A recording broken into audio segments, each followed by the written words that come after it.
تراویح کی نماز یا قیام اللیل نہ اسے فرض قرار دیا، نہ اس کے باجماعت کوئی اہتمام کیا مستقل، صرف 3 راتیں آپ نے جماعت کروائی ہے، اس میں 8 رکعتیں آپ نے پڑھی ہیں کہ جو آپ کا معمول تھا تہجد کا وہ پڑھی، اور تہجد کے وقت ہی جماعت کرائیے۔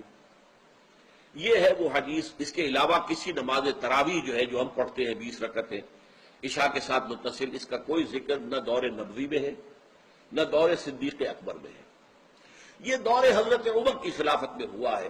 زید بن ثابت کہتے ہیں کہ چوتھے دن نبی صلی اللہ علیہ وسلم غضبناک ہو کر نکلے باہر، غصے کی حالت میں، مغضبن لفظ انہوں نے استعمال کیا، غضب کی حالت میں۔ غضب کیوں؟ پوری امت کا خیال تھا۔ پھر آپ صلی اللہ علیہ وسلم نے حکم فرمایا کہ اپنے گھروں میں جا کر قیام اللیل کرو، لیکن یہ کہنا جی جنہیں تراویح نہیں پڑھی اور روزہ ہی نہیں رہ سکتا، یہ جھوٹ ہے۔ یہ تو میرا خیال ہے مولویوں نے چندہ اکٹھا کرنے کے لیے شاید یہ بات مشہور۔ صدیوں بعد نہ اللہ کے رسول نے یہ لفظ بولا، نہ صحابہ نے بولا، بعد میں یہ نام بول دیا گیا صلاۃ التراویح، تراویح کی نماز۔ لوگ شبہ میں پڑ گئے کہ یہ شاید کوئی الگ نماز ہے۔ آپ حضرات بالکل یقین جانیں، اللہ گواہ ہے کہ دنیا جہان میں دفتر حدیث میں ایک لفظ نہیں کہ رسول اللہ نے رمضان شریف میں کوئی نئی نماز پڑھی، کوئی نئی نماز نہیں پڑھی، ایک رکعت نہیں پڑھی۔ وہی نماز تہجد جو آپ کی عادت تھی وہی پڑھتے تھے، وہی 11 رکھتے تھے، لمبا پڑھتے تھے، ان کو خوبصورت بنا کر پڑھتے تھے۔ آپ جب یہ رمضان چل پڑا تو ایک دن مسجد میں آئے، دیکھا کہ بڑی بھری مسجد ہے، صحابہ کھڑے ہیں اور ایک امام کے پیچھے قرآن سن رہے ہیں۔ آپ نے فرمایا نعم البدعۃ ھذہ، یہ جو ہم نے نئی بات شروع کی ہے یہ بہت اچھی ہے، بہت عمدہ ہے۔ ہمارے ہاں اہل حدیث حضرات بھی در حقیقت حضرت عمر یا کسی اور خلیفہ راشد کے فعل کو وہ سمجھتے ہیں کہ یہ ایگزیکٹو آرڈرز ہیں، یہ ہمیشہ کے لیے نہیں ہے۔ حضرت عمر نے اپنے دور میں نظام قائم کیا، ان کے دور کے لیے ٹھیک تھا، یہ ہمیشہ کے لیے نہیں۔ ہمیشہ کے لیے وہ 8 ہی رکعتوں کے قائل ہیں، وہ تہجد والے۔ تو بہتر ہے کہ میں تمہیں ایک امام پر اکٹھا کروں، پھر ایک دن آئے جماعت ہو رہی، آپ نہیں شامل ہوتے تھے، نہ حضرت علی ہوئے نہ عثمان ہوئے، کبھی اس جماعت میں شامل نہیں ہوئے، اور اعلان بھی فرمایا کہ اس سے بہتر ہے کہ آخری حصے رات میں بڑی حضرت عمر نے ساتھ ہی فرمایا کہ اصل وقت تو وہ ہے، مگر اگر تم پڑھتے ہو تو چلو پڑھ لو۔ تو یہ بعد میں پھر جب نام تراویح ہو گیا نا کہ لوگوں نے 2 نمازیں پھر بنا دی، تہجد الگ ہے تراویح۔ کہ بخاری اور مسلم کی متفق علیہ حدیث ہے، وہ جو حدیث میں نے بیان کی تھی کہ حضرت ابو ہریرہ رضی اللہ تعالیٰ عنہ کہتے ہیں کہ نبی صلی اللہ علیہ وسلم کے مبارک زمانے میں اسی طرح ان اٹینڈنٹ معاملہ رہا، پھر سیدنا ابوبکر کے زمانے میں بھی لوگ اپنی اپنی پڑھتے تھے قیام اللیل، پھر سیدنا عمر کے شروع کے دور میں بھی، اور پھر بعد میں سیدنا عمر نے یہ معاملہ شروع کیا۔ اپنی طرف سے جعلی ایک تصدیق بنائی ہے، کہیں اللہ کے رسول نے نہیں بنایا، وہ پڑھ کر نہ پھر نہ سبحان اللہ، بہت اچھا کیا ڈاکٹر ہے، کوئی دعا نہیں صاحب، سیدھا آپ آرام کر، اکٹھی 11 پڑھتے تھے، یہ درمیان میں 4 رکعتوں کے بعد تھک کر آرام کرنے لگے، اس کا نام تراویح رکھ لیا، اور پھر اس نماز کا نام ہو گیا صلاۃ التراویح۔ رمضان کے مہینے میں لوگوں کو زیادہ شوق ہوتا تھا کہ وہ اٹھ کے تہجد پڑھے، تو بعض لوگوں نے جو مثلا مزدوری ساری رات سارا دن کی ہے اور کوئی مصروفیات ہے، تو انہوں نے حضور سے یہ عرض کی کہ کیا اللہ ہمیں اتنی رعایت دے سکتا ہے کہ ہم تہجد کی نماز پھر سن لیجئے، تہجد کی نماز عشاء کے ساتھ پڑھ لیا کریں؟ تو آپ نے فرمایا پڑھ سکتے۔ اب رمضان شریف کے روزوں کے علاوہ اتنے روزے اللہ کے رسول علیہ السلام نے سارا سال رکھے ہیں نا، ہر سوموار اور جمعرات کا، یہ واجب کے قریب ہی سمجھ چھوڑے ہی، مگر کوئی مولوی نہیں رکھتا، وہاں نہیں سنت یاد آتی کیونکہ روزے سے تکلیف ہوتی ہے، نماز کی سنتوں کا جھگڑا شروع رکھتے ہیں۔ نماز تراویح سرے سے کوئی نماز ہی نہیں ہے ہی نہیں، کیا مطلب؟ سرے سے کوئی نماز ہی نہیں ہے۔ جب آپ بوجھ محسوس کریں نا، میری آپ سب سے افضل کہ خدا کے لیے فرضوں کو سنوار کر اس وقت پڑھ لے، ان کو بھول جائیں۔ اگر آپ 17 رکعت کی فکر میں ہوں گے پہاڑ ہمالیہ سر کرنا، تو کیا شوق سے پڑھیں گے؟ 4 رکعت پڑھ لیں بس، کوئی شے نہیں، وہ اچھے طریقے، موقع ہو، دیر حاضر ہو، شوق ہو، ساری رات جاگے بوجھ محسوس کر کے آپ تراویح پڑھیں گے، نیند آ رہی، سر ادھر جھکتا، لوگ دیکھتے ہیں کہ جب امام رکوع میں جائے گا اس وقت کیا ہے یار، 4 فرض پڑھیں، سنت پڑھیں 2، اور جا کر سو جائیں، کھانا ہضم کریں، نیند پوری، اور صبح اٹھیں، مسواک کریں، غسل کریں، خوشبو لگائیں، تہجد کے نفل پڑھیں، آپ یقین جانیں دیکھیں گے کہ اس تراویح سے 1000 گنا زیادہ نور دل میں اترے۔ وہ وقت ہے جب شیطان بھی سویا ہوا ہوتا ہے، اس وقت لوگ جاگتے نہیں، رسول اللہ وہ پڑھتے تھے، حضرت عمر پڑھتے تھے، علی عثمان پڑھتے، ایک خلیفہ بھی اس نماز میں شامل نہیں ہوا۔ حضرت عمر نے فرمایا بلاتی تنامون عنہا افضل من التی تقوم، اور یہ پہلے وقت جو تم پڑھتے ہو اس سے وہ نماز 1000 درجہ افضل ہے جس وقت تم سوئے رہتے ہو۔ تو نماز تہجد تھی جس کا بیڑا غرق ہوا، غامدی بیچارہ جس سے چل رہے میں ٹھیک چلاتا ہے کہ اب کسی مولوی کو بھی یہ پتہ نہیں رہا کہ یہ تہجد ہے جو ہم پڑھ رہے ہیں، یہ کوئی نئی نماز نہیں ہے، مگر اس کے حاضی ہو گئے۔ تراویح فرض نہیں ہے، ایک چیز ذہن میں بٹھا لیں۔ دوسری یہ چیز بٹھا لیں کہ جس نبی کا نام تم لیتے ہو نا صلی اللہ علیہ وسلم، اس نبی نے زندگی میں صرف 3 بار تراویح جماعت کے ساتھ پڑھی ہے۔ دوسری بات سمجھ آ گئی، فرض بھی نہیں ہے اور مسجد میں صرف 3 دن پڑھی ہے، 26 راتیں تراویح مسجد میں نہیں پڑھی، پھر بھی ہم مزید ہیں مسجد میں تراویح پڑھنی ہے۔ پھر تیسری بات سن لو، یہ تراویح مقدم ہے تہجد کا۔ جو تہجد ہم عام دنوں میں 12 رکعت 11 رکعت پڑھتے ہیں نا، آپ نے سنا ہوگا 11 رکعت نماز تہجد ہے، یہ اس کا مقدم ہے۔ تہجد رمضان المبارک میں تراویح کی شکل میں آ گئی ہے۔ تو پھر بہتر تو یہ ہے کہ ان مفتیان کرام سے بیٹھ کر یہ مشاورت کی جائے کہ چونکہ یہ تہجد کی نماز ہے جو ہم مقدم کرتے ہیں تاکہ ہمیں آرام کا موقع ملے، پھر تہجد کے ٹائم ہم نے اٹھ کر سحری کرنی ہے، تو ان سے یہ کیوں نہ ان کو رائے دی جائے کہ خدا کا خوف کرو، اللہ نے پتہ نہیں 1400 سال میں اب دوسری بار یا پہلی بار موقع دیا ہے کہ ہم رات کو 2 بجے اٹھ کر گھر میں تراویحاں پڑھیں اور رب کو یاد کریں۔ اور پھر وہ ٹائم کون سا ہے؟ جب اللہ آسمان دنیا پر ہوتا ہے، آسمان دنیا پر آ چکا ہوتا ہے، اس وقت ہم اللہ کو یاد کریں۔ اور اس وقت جب اللہ کو یاد کریں گے تہجد پڑھیں گے، تہجد تراویح والی جو تراویح تھی اس کو تہجد کے ٹائم پہ 2 بجے لے جا کر پڑھیں، 3 بجے تک، اس کے بعد سحری کھائیں۔ کتنا پر نور وہ موقع ہے کہ شاید ہم ساری زندگی اس وقت اتنا نہیں جاگے ہوں گے، جس وقت جاگنے کا حکم ہے اس وقت ہم اس نام سے جاگیں۔ اللہ ہماری دعائیں بھی قبول کر لے۔ نبی علیہ الصلوۃ والسلام کے زمانے محمود ابن ربیع، بخاری کی 425 نمبر روایت ہے، محمود ابن ربیع رضی اللہ تعالیٰ روایت کرتے ہیں، اتبان بن مالک انصاری رضی اللہ، بدری صحابی ہیں، یہ بدر میں شریک ہونے والے صحابی جو بخشے ہوئے ہیں۔ ان کی بینائی کمزور ہو گئی، نبی علیہ السلام کے دربار میں حاضر ہوئے۔ میں نے رات کو بھی یہ مثال سنائی ہے کچھ ساتھیوں کو، اللہ کے نبی صلی اللہ علیہ وسلم کے دربار میں حاضر ہوئے، یا رسول اللہ میری بینائی بھی کمزور ہے اور مسجد آتا ہوں تو راستے میں نالا ہے، راستے میں نالا ہے، بینائی بھی کمزور ہے، میرے گھر میں آ کر ایک جگہ پہ نماز پڑھ دو، میں وہیں نمازیں پڑھوں گا۔ جس کی بینائی کمزور ہوئی اس نے آ کر نبی علیہ الصلوۃ والسلام سے اجازت مانگی گھر میں نمازوں کی۔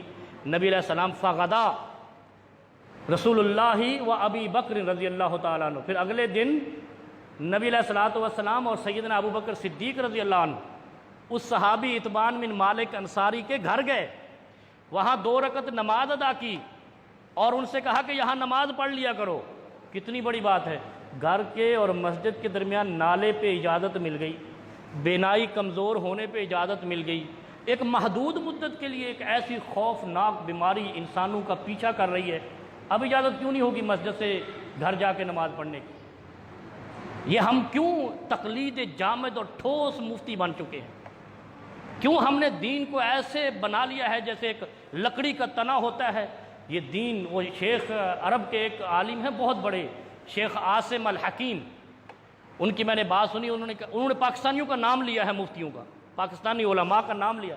اس نے کہا پاکستانی علماء اللاجیکل باتیں کر رہے ہیں، اللاجیکل، غیر یعنی باصلاحیت نہیں ہے، سیدھی بات میں اس نے ہماری بے عزتی کر دی ہے پاکستان کے مولویوں کی۔ اس نے کہا یہ باصلاحیت نہیں ہے، یہ دین لاجیکل ہے، لاجیکل۔ اور سب سے بڑی بات یہ ہے کہ یہ دین ایسا ہے کہ مخصوص حالات میں اس کے حکم بھی تبدیل ہو جاتے ہیں، اس کے حکم تبدیل ہو جاتے ہیں۔ اور میں آپ کو ایک اور بڑی اہم بات بتاؤں، جو ہمارے علماء بڑے بے چین ہیں نا مسجدوں میں آنے کے، ان سے جا کر گزارش کیجئے کہ اذان کے اندر 2 لفظ الصلاۃ فی بیوتکم اور الصلاۃ فی رحالکم، یہ بخاری کی روایت ہے، ترمذی کی ہے، ابو داؤد کی ہے، مسلم کی ہے، ہر کتاب الصلاۃ میں آئی ہے۔ جس حدیث کی کتاب میں کتاب الصلاۃ ہے، باب الصلاۃ ہے، اس میں یہ روایت آئی ہے کہ جب بارش ہو جائے، طوفان آ جائے، سیلاب آ جائے، آندھی آ جائے، یا ماحول ایسا بن جائے تو اپنے گھروں میں نماز پڑھ لیا کرو، الصلاۃ فی بیوتکم، اور یہ لفظ آپ حی علی الصلاۃ کی جگہ پہ کہا کرو اذان کے اندر۔ اذان کے اندر کیا پاکستان کے مولویوں نے آج تک آپ نے سنا کہ یہ جو آج کہہ رہے ہیں مسجدیں کھولو اور ہم نے تراویح پڑھنی ہے، ایک نفل نماز پڑھنی ہے آ کر، نہیں تو ہم ایسے کر دیں گے ویسے کر دیں گے، کہ انہوں نے کبھی اذان کے اندر حی علی الصلاۃ کی جگہ پہ الصلاۃ فی رحالکم کہا، الصلاۃ فی بیوتکم کہا؟ کس اتنی بڑی اہم سنت کو ترک کیے ہوئے ہیں، چھوڑے ہوئے ہیں، جو ایک چیز مشروع ہے، نبی علیہ السلام نے اجازتیں دی ہیں۔ اور پھر میں نے کیسے کہا کہ اسلام کے سارے احکام مخصوص حالات میں بدل جاتے ہیں۔ بھوک میں حرام حلال ہو جاتا ہے، سفر میں نماز عادی ہو جاتی ہے، بارش میں نماز گھر میں ہو جاتی ہے، طوفان میں گھر میں ہو جاتی ہے، سیلاب آیا ہے، گھر کے سامنے اتنی بڑی نہر ہے، دریا، مسجد نہیں جا سکتے، اپنے محلے میں مسجد نہیں ہے، گھر میں نماز پڑھ سکتے ہیں۔ یار کرونا ایک موت کا وائرس آیا ہے اور آپ گھر میں نماز پڑھنے کے اتنی شرم آتی ہے؟ وہ خدا کا شکر ادا کرو۔ نبی علیہ السلام نے کہا فرض صرف مسجد میں پڑھا کرو، نفل گھروں میں پڑھا کرو، اپنے گھروں کو قبرستان نہیں بناؤ، مقابر۔ یہ اکثر میں حدیث سناتا رہتا ہوں، لا تجعلوا بیوتکم مقابرہ، اپنے گھروں کو مقبرہ نہ بناؤ کہ گھر میں کبھی کوئی نماز پڑھنی ہی نہیں ہے۔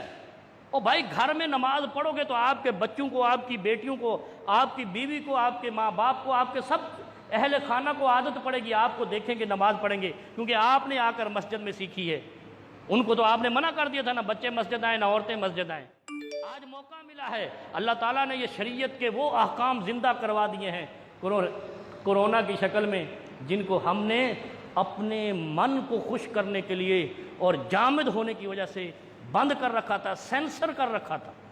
سینسر ہم نے آدھی شریعت سینسر کی ہوئی ہے، اللہ نے آج موقع دیا ہے کہ اس سینسر کی ہوئی شریعت کو اب کھول دیں، سینسر کی ہوئی شریعت کو اب کھول دیں، اور دیکھیں کہ اللہ نے اسلام کے اندر کتنی لچک اور کتنی سہولت برپا کی ہے کہ انسان دنگ رہ جاتا ہے کہ ہر موقع کے لیے اسلام نے کہا ہے لاجیکل دین ہے، اب اس کا حکم بدل گیا ہے۔ اب پریشانی ہے، اب کرونا پھر رہا ہے، دنیا مر رہی ہے، اگر آپ کے ملک میں کم مر رہے ہیں تو یہ اللہ کا شکر ادا کریں، یہ اس کے لیے بھی شکرانے کے نوافل ادا کریں کہ آپ لوگ حلال کھاتے ہیں، حلال کھاتے ہیں، حلال بولتے ہیں اور نمازیں پڑھتے ہیں، اللہ کے سامنے سجدہ کرتے ہیں، اللہ نے آپ کو بچایا ہوا ہے، ورنہ کراچی کی آبادی کوئی نیو یارک سے کم نہیں ہے، کنجسٹڈ گنجلک آبادی ہے، لیکن اللہ کا کرم ہے کہ آپ بچے ہوئے ہیں، اس کا شکر بھی ادا کریں اور اللہ سے پناہ بھی طلب کریں۔ اور یہ چیزیں میں نے عرض کی ہیں، احتیاط توکل کے خلاف نہیں ہے، تقوی کے خلاف نہیں ہے،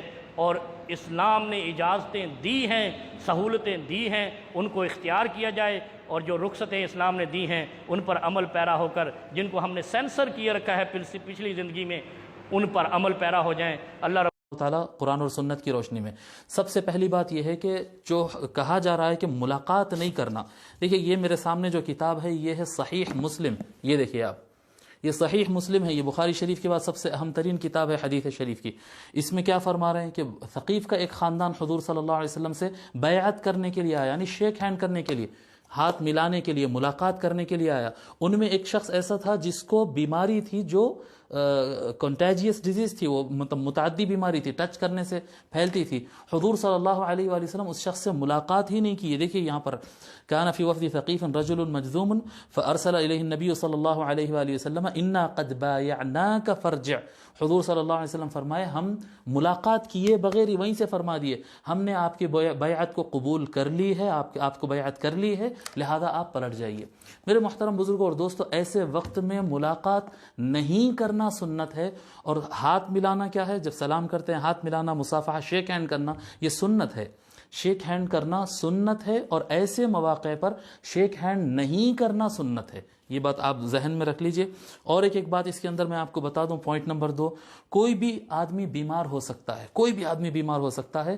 یہ بیماری ایسی ہے کہ اگر کسی کو لگ جائے تو اس کے سمٹمز اور اس کے نشانیاں تقریباً 8، 10، 15 دن کے بعد ظاہر ہوتے ہیں، تو کس کے اندر وائرس ہے نہیں معلوم ہوتا ہے۔ ایسے ٹائم پہ احتیاط کرنا لازم ہے۔ یہ دیکھیے مسلم شریف میں حضور صلی اللہ علیہ وسلم کیا فرماتے ہیں؟ فرماتے لا یورید ممرض علی مصح۔ آقا صلی اللہ علیہ وآلہ وسلم فرماتے ہیں کہ کوئی بیمار، کوئی صحت مند آدمی سے ملاقات نہ کرے، کسی بیمار کو پیش مت کرو صحت مند آدمی کے۔ یہ اس وقت کے لیے ہے یہ احکام جبکہ بیماری پھیلنے والی بیماری ہو. یہ حضور صلی اللہ علیہ وآلہ وسلم کے فرامین ہمارے سامنے ہیں. پوائنٹ نمبر 3 یہ ہے کہ گھر سے نہیں نکلنا. دیکھیے یہ صحیح حدیث ہے. حضور صلی اللہ علیہ وآلہ وسلم فرمائے جب کبھی کوئی پھیلنے والی بیماری پڑے فلیس رجل یقع الطاعون فیمکث فی بیتی، یعنی پھیلنے والی جب بیماری آ جائے جس سے موت آ سکتی ہو، ایسی بیماری جس وقت پھیلے تو اگر کوئی آدمی اپنے گھر میں بیٹھا رہا صبر کرتے ہوئے محتسباً، اور اس نیت سے کہ ثواب ملے گا. یہ نہیں کہ آپ مسجد کو جائیں گے اور کہیں اور جائیں گے تو آپ کو ثواب ملے گا، نہیں، ایسے ٹائم پہ کہیں نہیں جائیں گے، گھر میں بیٹھیں گے تو اللہ تعالیٰ زیادہ ثواب دے گا. جی یعلم انہ لا یصیب الا ما کتب اللہ له. اس کا مطلب یہ نہیں ہے کہ اس کا ایمان کمزور ہے، اس کو یقین ہے. حضور صلی اللہ علیہ وسلم فرما رہے ہیں اس کو یقین ہے کہ اس کو وہی ہوگا جو اللہ نے لکھا ہے، اس کے باوجود وہ گھر میں بیٹھتا ہے، احتیاط کرتا ہے. الا کان له مثل اجر شہید، اللہ تبارک و تعالیٰ اس کو شہید کا درجہ دے گا. محض گھر پہ بیٹھے، بھلے اس کو بیماری لگے نہ لگے، وہ احتیاط رہے، وہ گھر میں بیٹھا رہے، اس کو اللہ تبارک و تعالیٰ ایک شہید کا ثواب دیتا ہے. پوائنٹ نمبر 4، اگر کسی کو بیماری لگ جائے، اگر کوئی شخص کو بیماری لگ جائے اور اس کو چھینک آ رہی ہو، نزلہ جا رہا ہو، یا کوئی ایسے آثار گلے میں محسوس ہو رہے ہیں، اس کے باوجود گھر میں بیٹھا ہوا ہے، نہیں بھائی کوارنٹین میں لے جا کے ڈال دیں گے، آئسولیشن میں لے جا کے ڈال دیں گے، الگ کر دیں گے، بلکہ اگر گھر میں بیٹھا ہوا ہے تو ان بیماری پھیلانے والا بن جاتا ہے. یہ بہت بڑا گناہ ہے. حضور صلی اللہ علیہ وسلم ہرگز اجازت نہیں دیے کہ آدمی بیمار ہو اور گھر میں بیٹھا رہے. نہیں، حضور صلی اللہ علیہ وآلہ وسلم سے صحابہ پوچھے یا رسول اللہ الا نتداوی، یا رسول اللہ بیمار ہوئے تو ہم علاج نہیں کر کے بیٹھے رہنا کیا؟ قال نعم یا عباد اللہ تداو. حضور صلی اللہ علیہ وسلم فرمائے ہاں بالکل اے اللہ کے بندو، فوراً علاج کیا کرو، فوراً دوا لیا کرو. لہذا اگر کسی کے اندر سمٹمز ایسے ظاہر ہو رہے ہیں، کسی کو ایسا نظر آ رہے ہیں، تو یہ آپ مت سمجھو کہ میں چھپ جاؤں گا، گھر میں بیٹھ جاؤں گا، اس سے محفوظ رہوں گا. نہیں، آپ کے گھر میں بیٹھ جانے سے آپ کے گھر والے بھی متاثر ہو سکتے ہیں، دوست احباب. آپ خود نہیں مریں گے بلکہ سب کو لے کر مریں گے. لہذا اس سے احتیاط کریں. یہ میں آپ کو ترمذی